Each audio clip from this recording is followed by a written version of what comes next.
Welcome to the February webinar offered by ICOR. We look forward to sharing with you today a little bit about how to assess your alignment to ISO 22301. I am your speaker today. My name is Linda Nelson. I'm the ICOR president, and I serve as an expert member of the ISO TC 292. It's an international standard committee that's focused on continuity and resilience. I have had the benefit of being able to volunteer in writing ISO 22301 and 22313. And just as an exciting note, I am heading to Australia on Friday where we will begin for the next year's work on doing the revisions for that, those two standards. I also helped to write 22316 on organizational resilience, 22317 on the business impact analysis, supply chain continuity, as well as the exercising. The objectives of our webinar today is to learn how to conduct a BCMS self-assessment. And we're going to also show you how you can learn to understand the specific requirements of ISO 22301 and how to use this assessment to identify gaps for your program improvement. This webinar is being recorded, and you will be able to view it again in the future if you'd like. It'll be on our webinars page. And if you have questions during the webinar, use the questions button, and we will either try to answer those at the end of the webinar, or I will follow up with you individually to address your questions.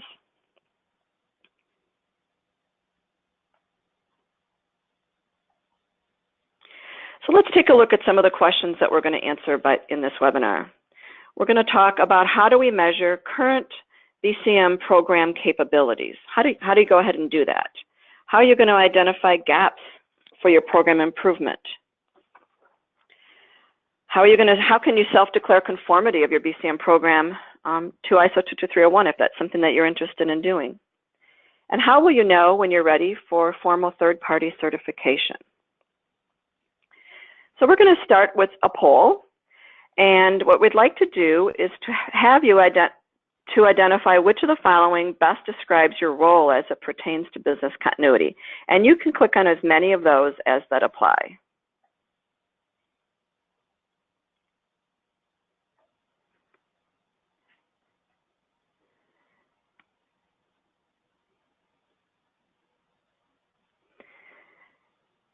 So we'll see how many of you are responsible for developing and managing your program, for doing program evaluations, for conducting your internal audit, whether risk management is part of your responsibilities. And because we could only have 5 choices, I put other in there as kind of a hold all.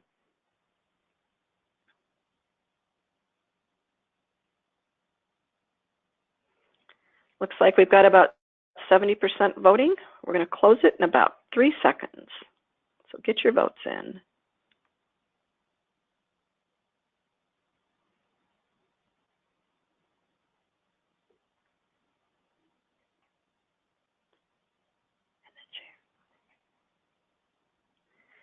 All right, it looks like we have 80% of you are responsible for developing and managing the business continuity program, and really a 60% responsible for program evaluation, which is really great. I also am happy to see that there's some people here responsible for internal audits, because I'll preface this webinar by saying that almost everything we're going to talk about today could be part of the internal audit program. So that it not only is it good for the business continuity people, but it is also really relevant for anybody internal audit as well.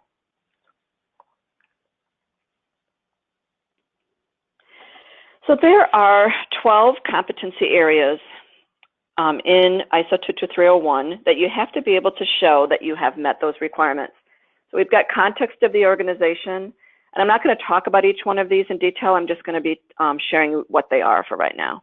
Leadership, planning and control, employee awareness and competence, your documentation, doing your business impact analysis and risk assessment, developing your business continuity strategy, putting together your incident response structure, your warning and communications procedures, your business continuity and recovery procedures, your exercising and testing, and finally, program evaluation and improvement.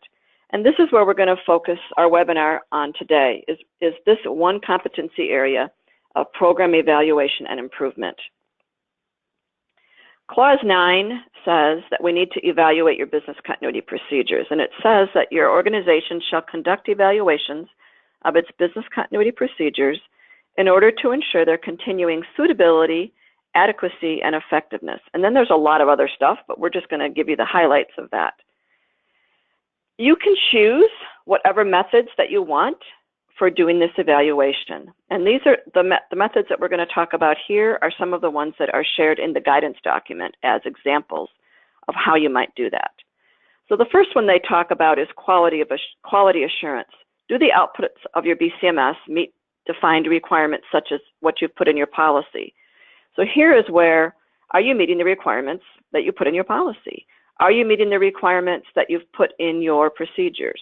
So here it is, the quality assurance piece is really, are we meeting our own requirements? And those are going to be different from one organization to another. You could also do a performance appraisal. Some of the requirements in the standard talk about that you have to have competent personnel to do the work. Well, how do you know if those people are competent? So you're going to be tasked with really reviewing the performance of those people that are assigned roles and responsibilities. Are they meeting those requirements?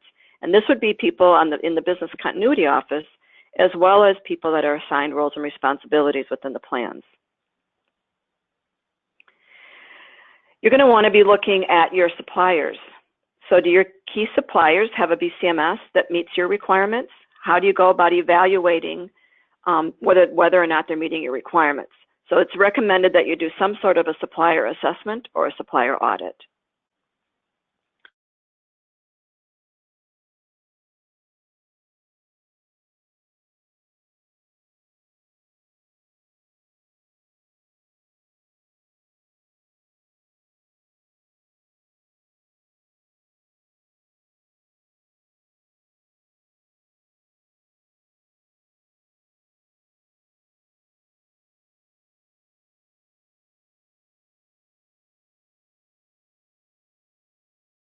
Audit done by someone internal to your organization, or you can have someone do an internal audit who's external to your organization. And I don't want to confuse you with a third-party certification. That's an external audit, but they're going to be auditing your internal auditor as well. So here is where you're specifically looking at doing an impartial review of your BCMS as it pertains to the standard, which in this case would be ISO 22301. What we're going to be looking at today and specifically is how to do a self-assessment. And this is different than an internal audit because it can be done by the business continuity personnel. So here is where you're kind of auditing your own program. And that's what they call it, a self-assessment, because you're not allowed to audit your own program and call it an audit. Where an internal auditor would be somebody outside of your program but within your organization that would do that audit. A self-assessment essentially follows the same procedures, but does it, you're auditing your own work is the easiest way to say that. So let's go ahead with our next poll. And we're looking at those 6 methods. Which ones of those methods are currently part of your business continuity program? So go ahead and choose all that apply. So we've got quality assurance, performance appraisal, supplier audit, management review / self-assessment, and then internal / external audit. Again, we only have 5 choices in this, and when we do our polls, so we combine management review and self-assessment, because usually you're going to do your self-assessment as preparation for your management review.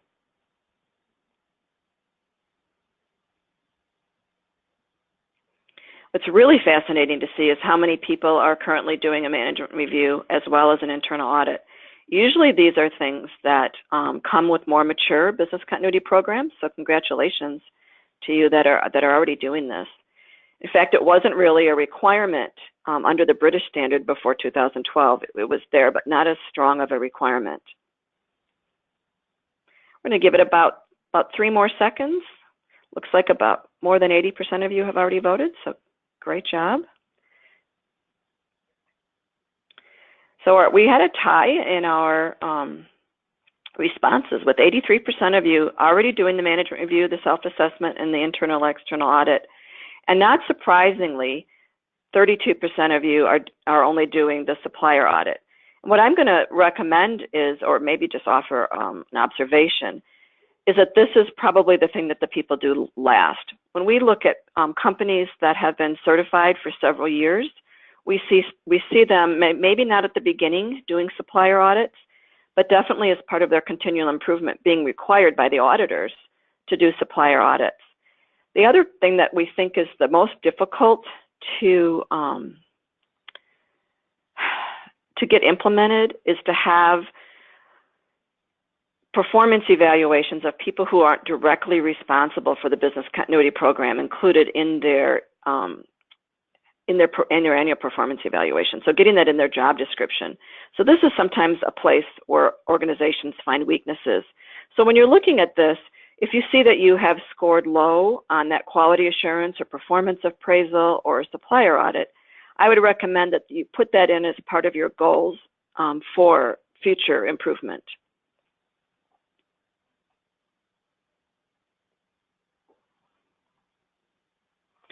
So let's look for a minute at the requirements of ISO 22301, just remembering that it is applicable to all sizes and types of organizations that wish to establish, implement, maintain, and improve the BCMS.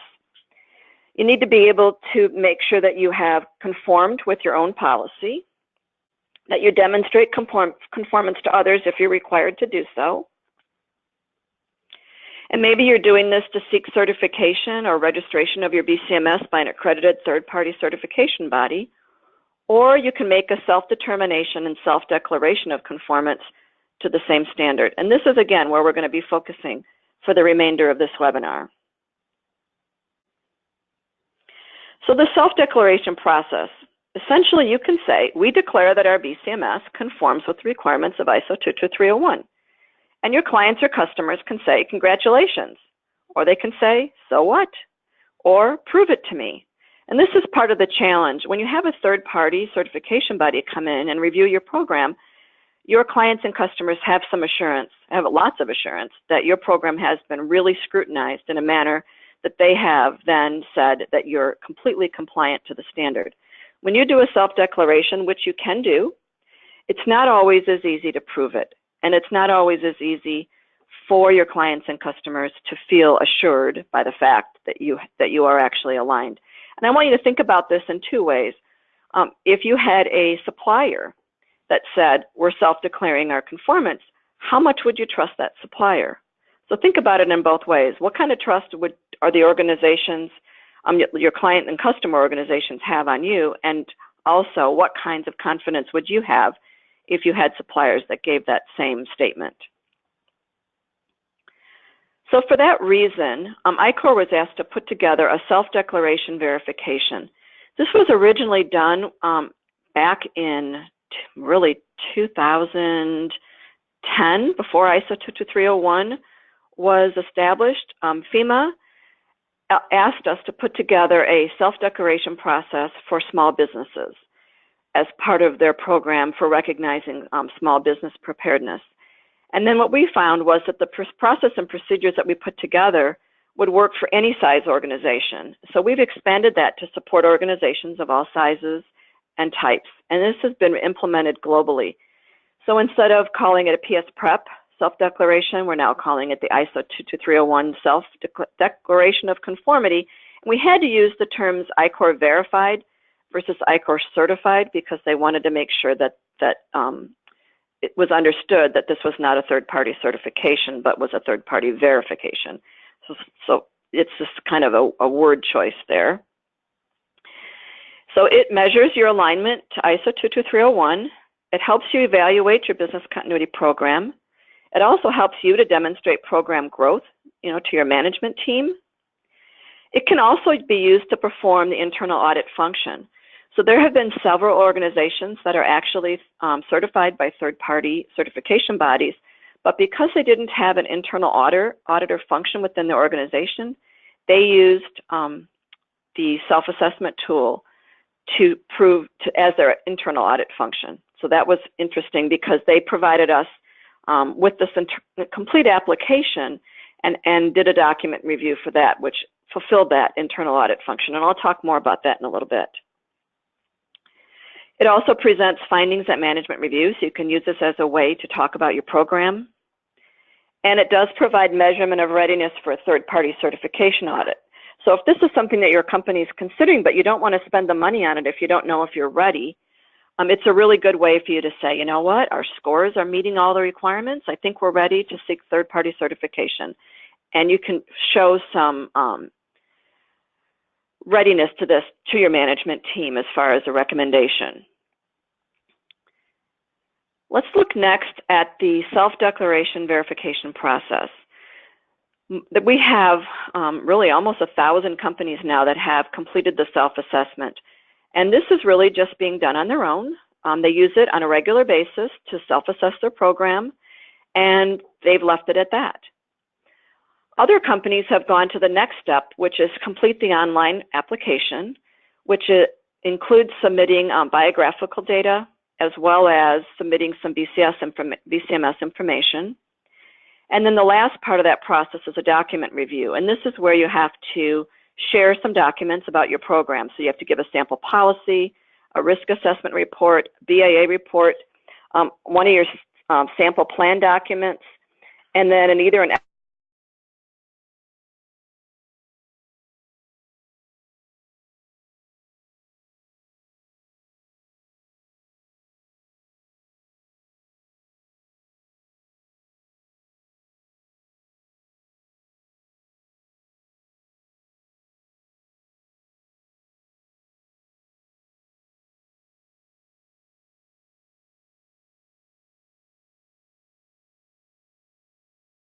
So you can see we've got context of the organization, leadership.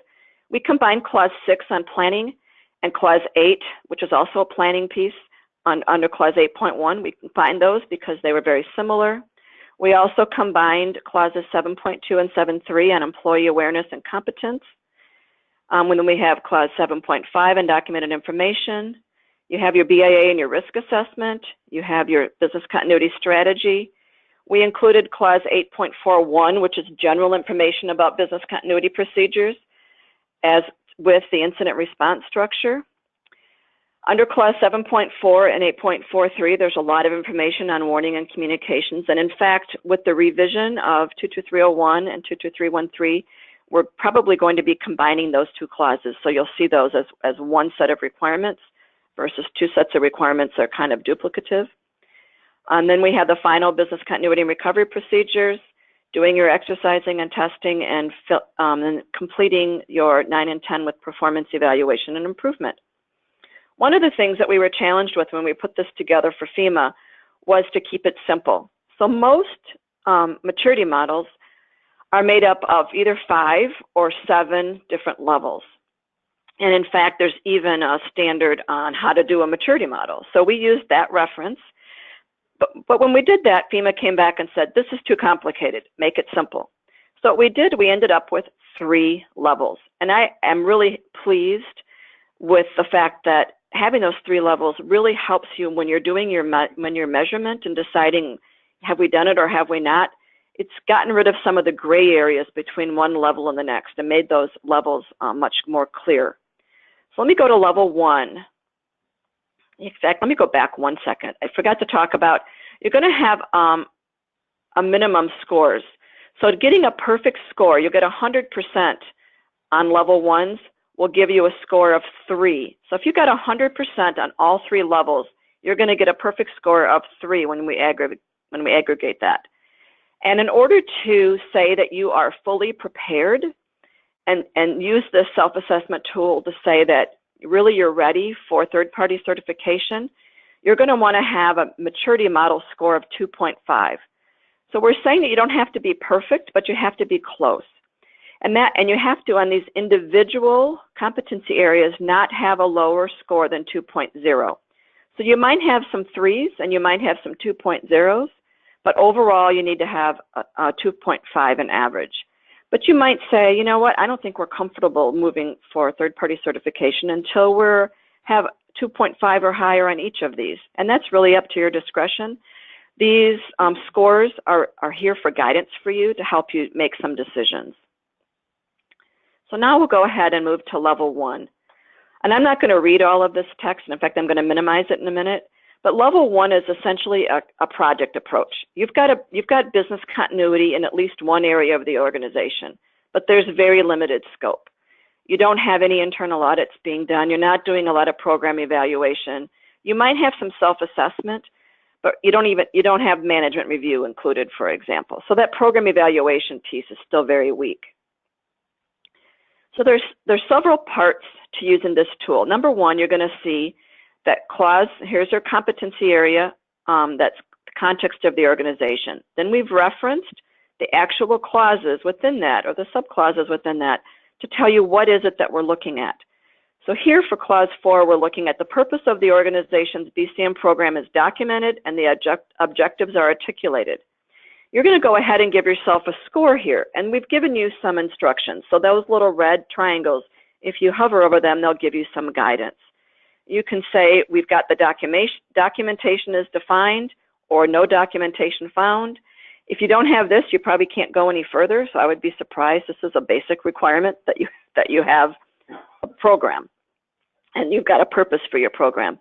But you might say, you know what, our objectives aren't articulated in the way that we want them, and maybe you give yourself a 75% for that. When you're doing the scoring, my recommendation is that you decide, are you going to be scoring in increments of 25? So you're going to go 0, 25, 50, 100, or 75, 100? Are you going to go in increments of 10? So, 10, 20, 30, 40, or all the way in increments of 5. Whatever you decide to do, you need to be consistent. So if you have a team of people that are doing a self-assessment, you need to make sure that as team members that you're scoring the same way. And I would recommend either going by 25s or going by 10s. By 5s, again, you're going pretty, kind of dicing a little bit thin, but you can do it however you want to. Anytime you put a score in here, my recommendation is here that you also put in some notes. So I'm going to go ahead and put in 100% there, and I'm going to say documented in our corporate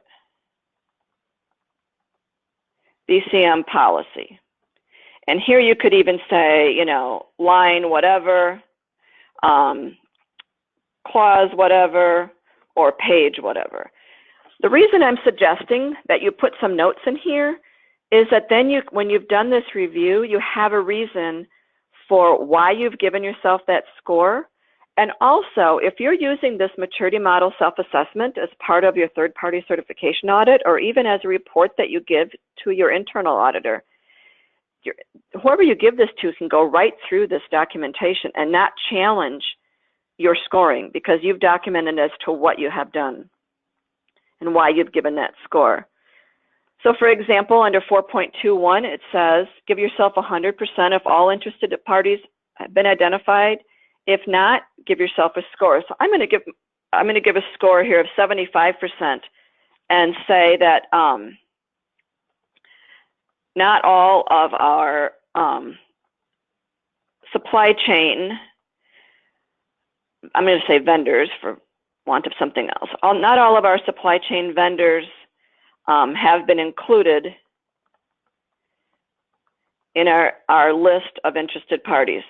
So for example, you might have them listed, but you don't know who their supply chain is. So maybe they have they're outsourcing some of the work that's coming to you, and you don't know who those interested parties are. So this is a way for you to identify what's missing. For this next one, we can say the business continuity program scope is documented, includes at least one critical activity, product, or service that contributes to the mission of the organization. I don't know how you can have a business continuity program without having at least one. So here I would give us 100% for that as well. And here I might just say, identify the critical activity.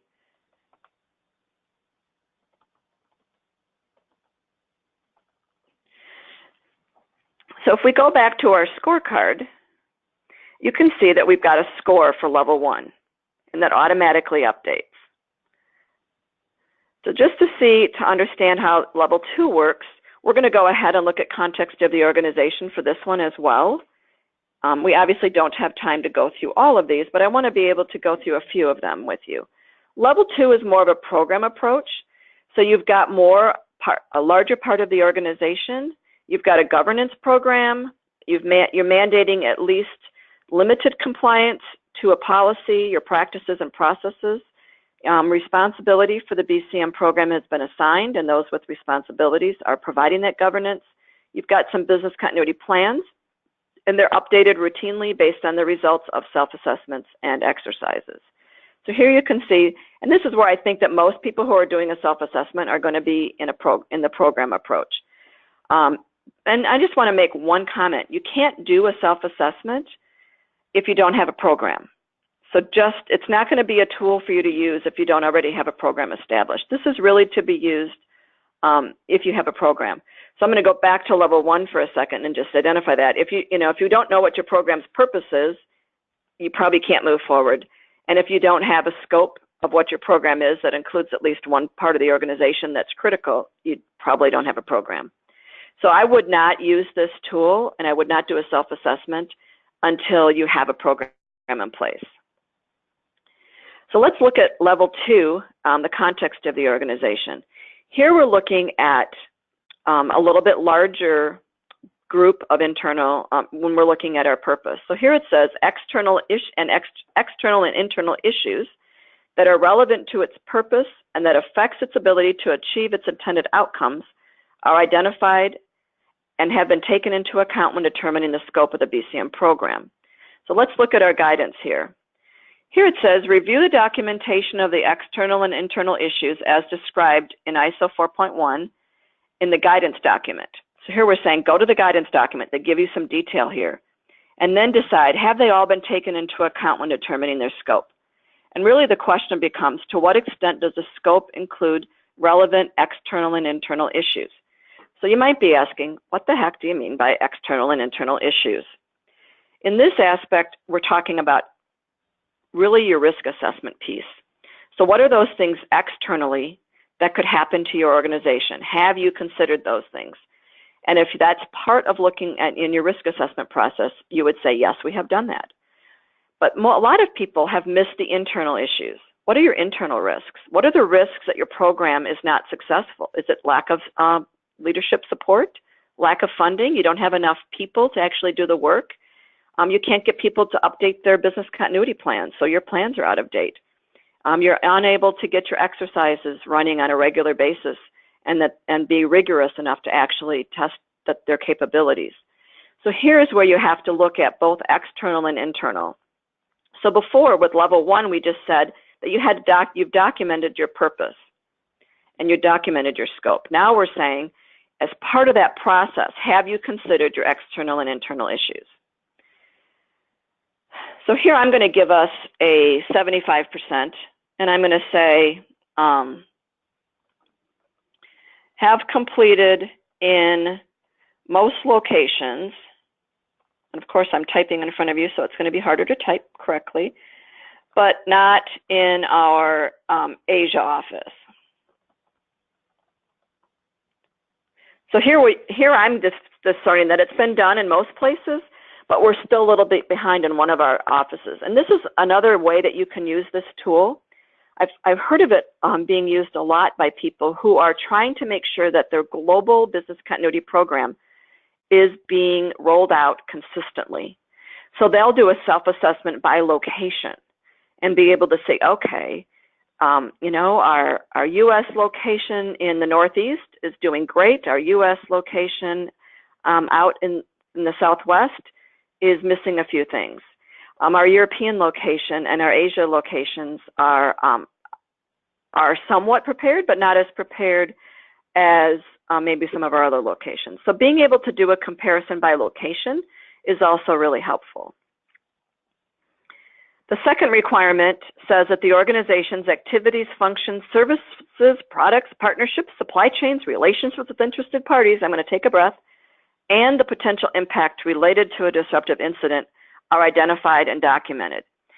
So on level 1, we just said that you had to identify at least one critical activity. Level 2, you have to really have identified all of them. All right? So here is where level 1, you might have said, you know what, we haven't actually done a business impact analysis for the past 5 years, and we've had a lot of changes, but we kind of know what's important. Level 2 is going to be, we have done a business impact analysis, and our business impact analysis is up to date. So I'm going to put here, completed the BIA in 2017, and it included all locations, and I'm just going to say activities. I'm not going to write out all of that list of things. The next requirement says that under 4.21 and 4.32 that when you have identified your program scope, it's taken into account the needs, interests, and requirements of relevant interested parties, such as customers, investors, shareholders, and here they do use it, and et cetera, because it can go on and on. We oftentimes hear of a business continuity program scope being limited when you first start your program. And maybe that program scope is identified by top management and says, we're going to do our headquarters office, or we're going to do this location because it's one of our riskier locations. And maybe it's just been decided. Level 2, you need to have that decision has been made, taking into account those needs and expectations of all those interested parties. So that includes things like your regulatory bodies. If you have, it'll include your contractual requirements. And here is where sometimes it's overlooked, is people don't consider the interests of top management. So sometimes we'll see in an actual incident where, you know, a certain client wasn't really part of the list to be managed early on, and top management will come in and say, you know what, we're fixing this right now. I can't have this kind of reputation hit. My client is not happy. They're calling me. And so here you can really avoid that problem by making sure that when you've put together your program scope, that you have taken into account all of those needs and interests of your interested parties. And your top management, by the way, is an interested party. You want to make sure that you've considered their needs as well. So you're going to be reviewing somewhere when you've put together your business continuity program, you have to have documented who are your interested parties and what are their needs and expectations. So you're going to be needing to compare that documentation to your program scope and make sure that that is aligned. I'm going to give us 100%. Put it in the wrong box. I'm going to give us 100% here just for fun. And I'm not going to put any comments so that we can go ahead and move forward. The next requirement says that your applicable legal and regulatory requirements that your organization subscribes are taken into account when establishing, implementing, and maintaining your BCMS.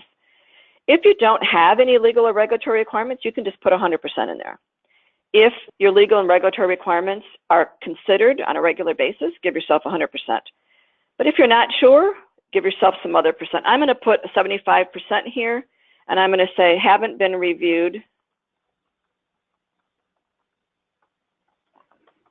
since 2016. So it's something we're going to check. And this last one, it talks about program scope again. So in row 8, it talked about the program scope taking into account needs and expectations. This last requirement says that your program scope includes many, but not necessarily all of your critical activities. So you're going to want to compare your program scope to the listing of your critical activities, and then decide how adequate that is. Because it is one of those, while an audit tries to be as black and white as possible or as concrete as possible, there are still areas that you have to give your kind of an opinion on whether you think it's adequate. And so just like that in a self-assessment, we're going to be needing to decide that as well. I'm going to give us a 75% here and say that that we're missing, sorry about that, that we are missing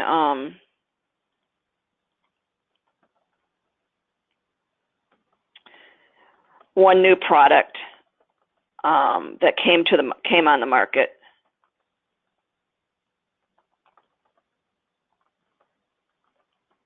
That's kind of a heads up that we need to take a look at our scope because we've had some changes to our organization and we need to see where we're at with that. So let's go back to our scorecard, and here you can see we started out at 92% and now we're at 85%. This is pretty normal that you're going to see that you're meeting fewer of the requirements as you go from one level to another. But you're also going to see is that sometimes level 3 gets a higher score just because sometimes you're doing something, and it's an independent thing. So let me go back on that comment for 1 minute. Some of these requirements in the maturity model are building on each other. So what we just saw in the context of the organization is that most of the requirements on level 2 were extensions of requirements on level 3. Level 1. Let's take a look at level 3 next. And I want to show you that there are some new requirements that weren't built on levels 1 and 2. So they're brand new. And this is where sometimes then you can get a higher score. And the reason we did it this way is because there are some requirements that most organizations are going to have in place if they have a business continuity program and that they've had it for a long time. There are other requirements that you might not have in place because you haven't aligned yourself to 22301 before. You were maybe aligning yourself to a different standard, or maybe you had your own corporate, quote, standard that you were following, and some of these requirements weren't part of that. So we put on level 3 some of those things that we felt were part of mature business continuity programs that might not be part of programs that weren't really rigorous, or that maybe there were new requirements to business continuity. So competency level 3, we're calling standards compliant or a systems approach, and this means you've gone beyond being a program and you now have a business continuity management system, which essentially means you've met most or all of the requirements in the standard. And this is why we recommend that if you are scoring pretty high in level 3, that you're probably ready for that third-party certification audit. So I'm going to go ahead and minimize the description. So one thing that you're going to notice is that we also have more requirements. So we had the fewest requirements for competency, this competency area on level 1. We had a few more in level 2, and level 3 we have significantly more. And I'm not going to go through all of these in detail just for the sake of time, but I wanted to show you here there's a brand new requirement that the organization sets its risk criteria as part of determining its risk appetite, and that your risk appetite is documented. So for the guidance, it says, give yourself 100% if your risk appetite is documented and your risk criteria is set. Give yourself 50% if you just have your risk criteria set, and 0 if you don't have either one of those. I would probably guess that most of you have your risk criteria set because you've done a risk assessment and you've done an evaluation of what sorts of things are we going to be measuring, what areas are we vulnerable. But that many of you haven't documented your risk appetite, and your risk appetite isn't maybe tied to your planning. This is a really important piece. Your organization probably has a documented risk appetite, especially if you have a risk management department that's active in your organization. The question becomes, is this documentation of your risk appetite part of the business continuity process? And is the risk appetite being addressed and understood when you're doing your risk assessment? And this is where you're going to have to dig in and find out. So I'm going to go ahead and put a 50% here in, because I think that this is where many organizations are really needing to show that growth and move to the next step.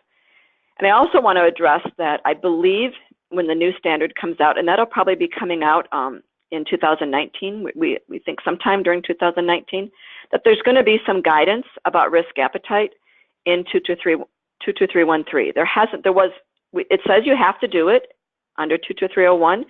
It doesn't say what it should look like, and it doesn't say how to do it in the guidance document currently. So we've addressed that as a gap, or we've identified it as a gap, and we're going to be addressing that really starting next week. The next requirement says you need to have a strong link between your business continuity policy and your organization's objectives and other policies. So making sure that what you're doing in your business continuity program is completely aligned to the organization's requirements. And here you're going to get 100% if they're in evidence and documented. So I'm going to go ahead and give 100% here. This next one says, notice this is a build from levels 1 and 2. All interested parties have been identified and the requirements met. Well, we gave ourselves a 75% earlier, so we're going to have to stay and be consistent and continue to give ourselves 75%. We can't give ourselves a higher score in level 3 for something that we gave ourselves a lower score in level 2. So just make sure that that scoring is consistent. The next requirement says that if you have new or variations in your requirements, that those are documented as well as communicated to interested parties, and that your information is kept documented and up to date. I'm going to also give us 75% for this, because you may have got them identified, but what you're going to have to be able to prove is that you've got a change management process that documents any changes and that there's a way that those are communicated. So you have to be able to prove that you've got a system in place where any changes come through, whether they're legal, regulatory, or contractual, that you have a way for those to be documented. Here is another build on, has to do with the scope. And I'm going to give ourselves a 75% here because we gave ourselves a 75% there. This is a really measure that it's adequate. So there's no scientific way to measure adequate. So you're going to have to make a decision. To what extent do you think it's appropriate? Is it meeting your needs? Is your organization recoverable, I think, is the question that you're going to be able to ask. Have we left anything out of our scope that we really are depending on? So just for fun, I'm going to do a 75% there. And this ties to your scope, that any exclusions to your scope are documented and explained, and that anything that you've left out does not affect your ability to provide continuity of your business and operations. So here you get 100% if those exclusions are documented and explained, 50% if they're documented but perhaps may affect. So I'm going to go with 50 here. And I'm also going to go with the continual improvement piece, saying that we have, because we're doing some program evaluation but not a lot, I'm going to give ourselves a continual improvement score of 75% here instead of 100%. So let's go back and look at our scorecard. And here you can see that even though we got a 72% on level 3, we still have an overall score for that competency area of 2.5. And we could go as low as 2.0, so we're feeling pretty good that we have a 2.5 here.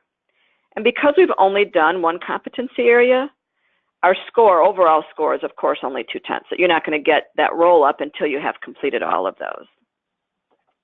I do notice that we have some questions coming in, and it looks like we will have time to answer those. So let me go ahead and finish up with the rest of the presentation, and then we will go and get to the questions. So when we're looking at, let me just summarize, you can do a self-assessment just by purchasing the self-assessment tool. You don't have to take a class. You don't have to do anything. But the self-assessment tool is $995 US, and you can get the tool for free by taking a class, which is $995. So what most people do is that they will purchase the e-learning version of the course and then get the tool for free. And that way, you don't have to take the class, and but it's really a tutorial on how to use it, and it'll answer some more questions in some more detail. So to me, that's the best way to do it. But I'll talk more about if you want more information.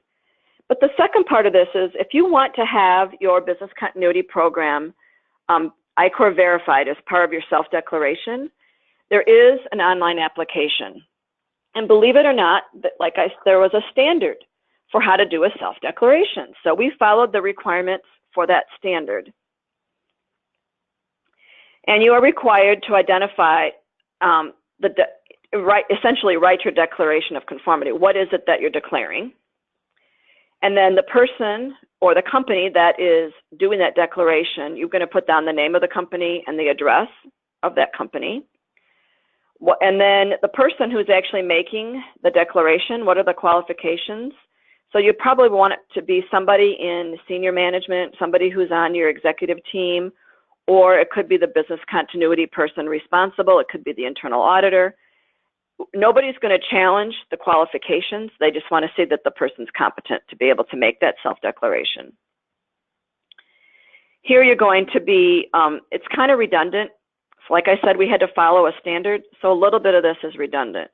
So what's the object of your declaration? So again, you might want to include the URL to your company, some phone numbers and things like that. And you'll essentially be filling out an application. And then your statement of conformity. ICOR has declared that we are completely compliant to ISO 22301 in our US headquarters offices. And maybe I might want to add to that later and say we've also included all of our training partners in that. But you're going to want to be quite clear about what your statement is. And then the date and place, so this will be dated. And then you're going to have to sign that you're making that declaration. And then if you've limited that, so I might want to say that it would be our self-declaration includes our U.S. Headquarters, but does not include our training partners or education partners, you know, that kind of thing. The second part that you're going to want to complete is your BCMS information, and this gets to a little more information. Here is where you're going to need to describe your scope. So what is it that you've included in your scope and what's been excluded in your scope? Why you decided to do this. I didn't think this was really necessary, but this was something that FEMA really wanted in there, so we put it in there. What's your purpose for declaring, for doing this? A description of the financial status and budget for your BCMS. And we understand here, nobody's going to want to give out a budget, but it just talks about your BCMS budget.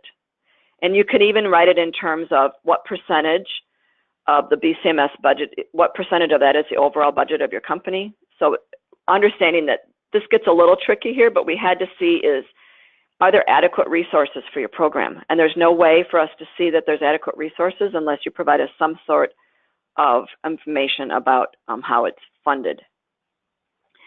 You are going to need to identify your relevant interested parties as well as their needs. So you saw that as a requirement under Clause 4. We're asking you to identify who they are and what are their needs and expectations. Identify any legal or regulatory requirements. Identification of who's responsible for the day-to-day operations. So if you're a team of one, you'd put yourself down. If you have a team or a global team, you're going to want to put down not maybe the names of the people, but the job titles. Again, who's responsible in top management? So who would be on your steering committee or executive sponsor?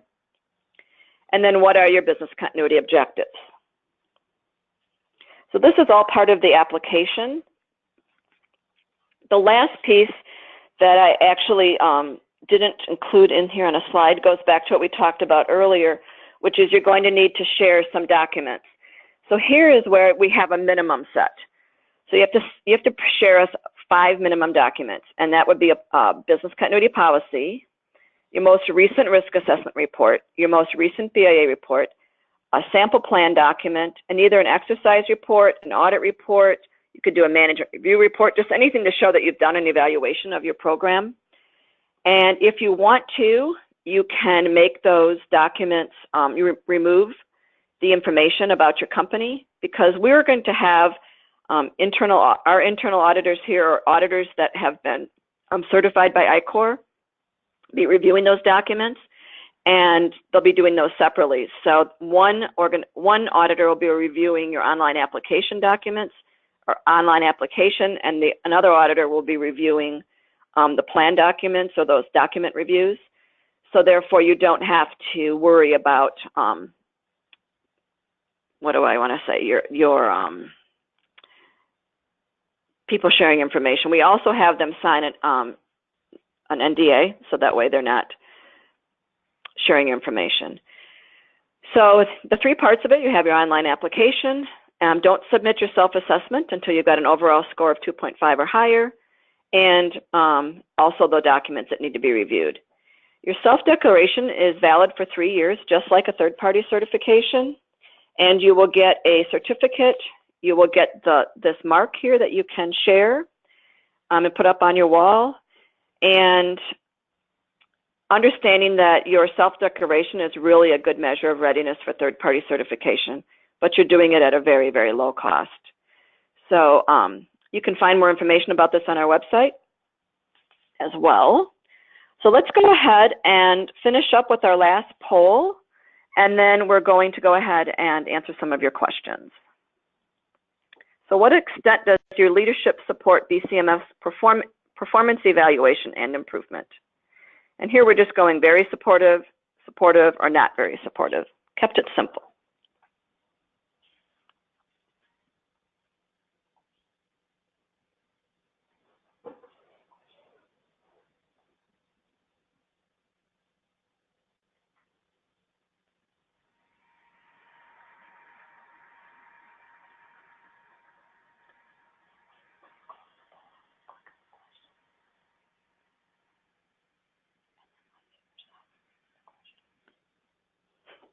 All right, it looks like we've got about half of you are very supportive, or are supportive, with a pretty even split between very supportive and not very supportive. And this is also pretty normal.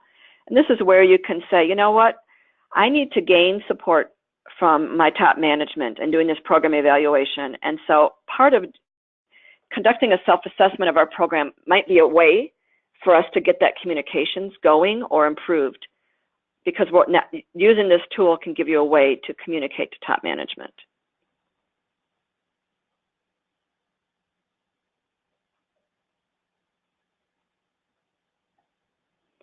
So let's go ahead and look at a couple of our questions.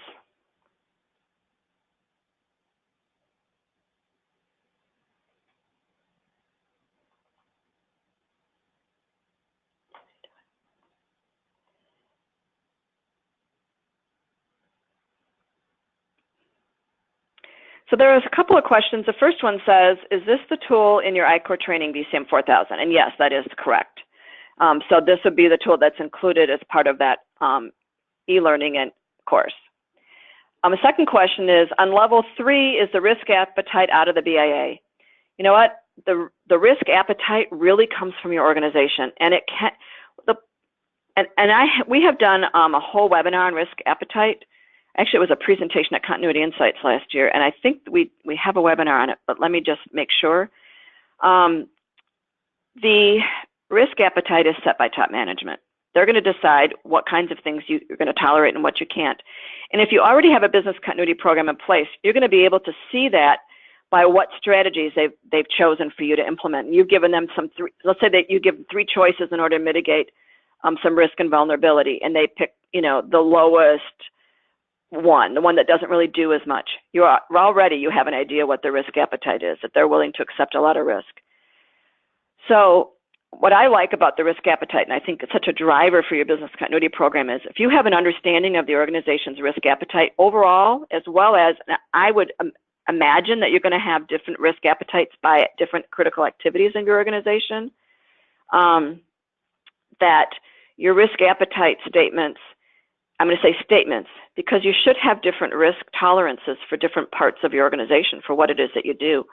So maybe if you're a healthcare facility, you're going to have 0 tolerance for anybody getting injured or sicker than they came in, but you might have more of a tolerance for I don't even know, for maybe I don't want to say security, because I feel like that's going to be a big issue too, but you might have more tolerance in some other parts of your organization that don't have to do with the life safety of your patients.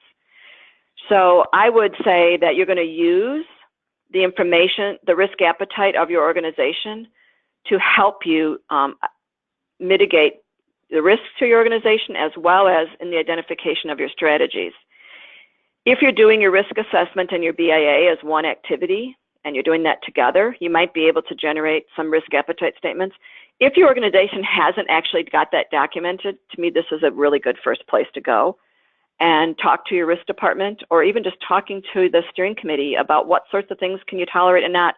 And that information can come out of the activity of understanding the needs and expectations of your interested parties, both internally and externally. So if you understand the needs and expectations of your top management, and then they share with you the needs and expectations of their main clients, and then you go back and you look at what are your contractual and legal requirements, you can pretty much put together risk appetite statements from that.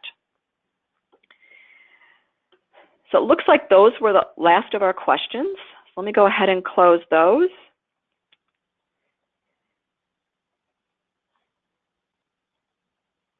And I'm sorry if, I'm not sure if we closed the poll, so I just closed the poll too. This was just talking a little bit more, so this is some blatant marketing. I talked a little bit about the BCM 4000 course. It's offered e-learning, and the tool comes for free with that. Also, if you want to take an instructor-led course, it's a day-and-a-half course. It also includes the maturity model, and again, you can just purchase the maturity model on your own. We are offering this class coming up at the end of the month in Orlando at DRJ. We also offer the class after Continuity Insights in Miami. Not sure why we're going to Florida twice in a month, but we are. We're also offered in Chicago, and then again post-DRJ in Phoenix. And this course is also offered in Brazil and Portuguese, and in Latin America, and this year it's offered in Peru in Spanish, and I believe there'll be a course sometime this year in Mexico City in Spanish as well. Just wanted to give a little heads up to our webinar series coming up. In March, we'll be talking about reputation management. In April, issue management and crisis readiness. This is really going to be looking at how well are you forecasting, how well are you looking and doing horizon scanning in both your business continuity and crisis management aspects of your organization. In May, we're going to be looking at critical environments, specifically data centers. And here's the webinar coming up. It's actually in June, Understanding Risk Appetite. In July, we're going to be talking about storage and how you manage your storage. In August, building your incident response capability. September, preserving, protecting, and recovering your data. October, we're moving to more of an information security focus on understanding and protecting security breaches. And November, developing a resilient workforce. So, on the hiring side, the HR side, what kinds of things do you need to be looking at? So we thank you very much for attending today. Everyone who attended will be receiving a certificate of attendance in the next week, and it is worth 1 credit hour because you were here for an hour. And if you have any other questions, please call our office. This webinar will be available live and on demand for 30 days to the public, and it's also part of our members only section in our Resilience Research Center. And if you go to our webinar page, you can also see, you can sign up for our upcoming webinars, as well as if you have missed one in the past, we do still have them live and you can take a look at those. So thank you very much for attending, and I hope to see you soon.